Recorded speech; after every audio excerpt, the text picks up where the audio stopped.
Good evening mga ka-guys. Oras po natin is nasa 8:58 na po ng gabi. Malapit na mag 9 o'clock. So si Kuya AJ ngayon is mag-start na magligpit-ligpit. Pero today pala guys is Wednesday. Wednesday ba ngayon, me? Tuesday pa pala. Today is Tuesday and March 4 pa. So ang routine ni Kuya AJ every 9 o'clock is mag-start na po magligpit-ligpit dahil 10 o'clock ang closing time natin. So ito yung mga gulay na ililigpit ni Kuya AJ. Nililigpit namin ito kasi yung mga ganyang gulay na mga patatas ingat-ngatin yan natin magkaibigan. So kailangan siyang iligpit pati ang ating mga tuyo. So ililigpit namin yan. Ano lang ito guys, tiyagaan. Kailangan pagtiyagaan mong iligpit kung ano yung mga dapat iligpit sa ating tindahan para safe siya at hindi siya magiging dahilan ng yung pagkalugi. Ano daw ba, may nagtanong kasi ano daw ba ang ginagawa namin or ano daw ba ang ginagawa ng mga tindero na para malakas or marami kang benta sa araw-araw. Ang pinaka-basic guys na ginagawa namin para makarami kami benta sa buong araw is number 1, dapat meron tayong stocks.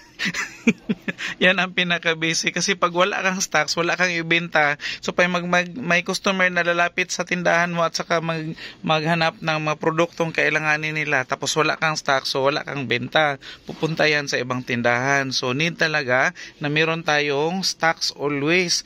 Katulad na lang nito, itong mga gulay natin, malakas ito ang gulay namin guys. In fairness, kahit na sa labasan is merong talipapa doon, pero itong mga gulay namin is hinahanap-hanap talaga ng mga customers. So kung hindi lang talaga busy si Kuya AJ guys at walang ibang mga activity, gusto talaga ni Kuya AJ at ni Mami Ian ninyo na meron tayong stocks araw-araw na ating mga gulay kasi malaki ang kitaan sa gulay. Kung hindi ninyo alam guys, halos 50% po ang kitaan sa gulay, lalong-lalo na pag mahal ang gulay. Kasi pag mahal ang gulay, kahit na mahal siya guys, hinahanap-hanap yan ng mga customers, mabenta yan pag mahal. So, katulad na lang nitong kamatis. Pag mahal si kamatis guys, nako, lahat halos ng mga tao naghahanap ng kamatis. So, dapat meron tayong kamatis na benta. Yan ang pinakasikreto kung bakit marami tayong benta, kung bakit malakas ang bintahan sa ating mga tindahan or sa inyo na rin. Kaya alam ko na relate itong ating mga kasari sa tindahan o sa pagtitinda o sa pagbenta.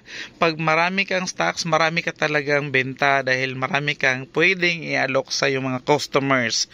Kung wala kang stocks, wala kang mai-alok kay customers, di wala kang benta. So yun ang mag-start ang laay guys. Di na mag-start ang laay kung wala kay ihatag sa imong mga customers kay may ilang paliton kung wala kay stocks nga available. So eventually lilipat sila sa ibang store na mayroong mga stocks na hinahanap nila. So next time na maghanap na naman sila ng mga pangangailangan, doon na sila diretso. Kasi sa isip nila is huwag na tayong pumunta dyan sa tindahan na yan dahil wala yung stocks, always wala yung stocks. So dito tayo sa kabila kasi maraming stocks, marami silang pwedeng i-alok sa atin. So yun lang ang pinanghahawakan ni Kuya AJ guys, na dapat meron talaga tayong stocks always. Kasi pag napansin ko din, pag wala kami display na gulay dito, malungkot ang tindahan namin. Aside na malungkot siya, malungkot din ang mga customers dahil wala silang mabili.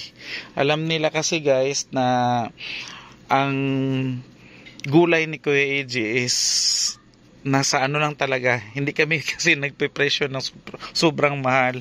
Although may mahal talaga na mga bintang gulay si Kuya AJ, pag mahal din yung kapital.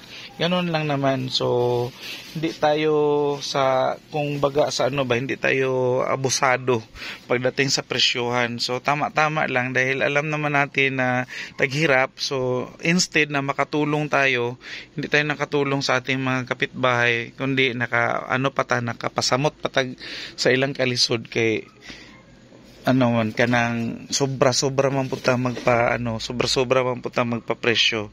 So tamang-tama lang talaga na mabayaran yung pagod namin sa pagpamalingki.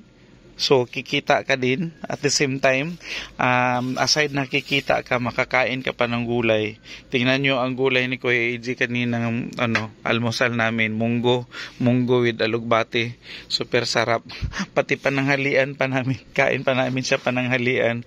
Kung may naiwan pa siguro doon, so pwede pa namin yon iulam sa namin hapunan kung gusto pa namin maghapunan ngayon.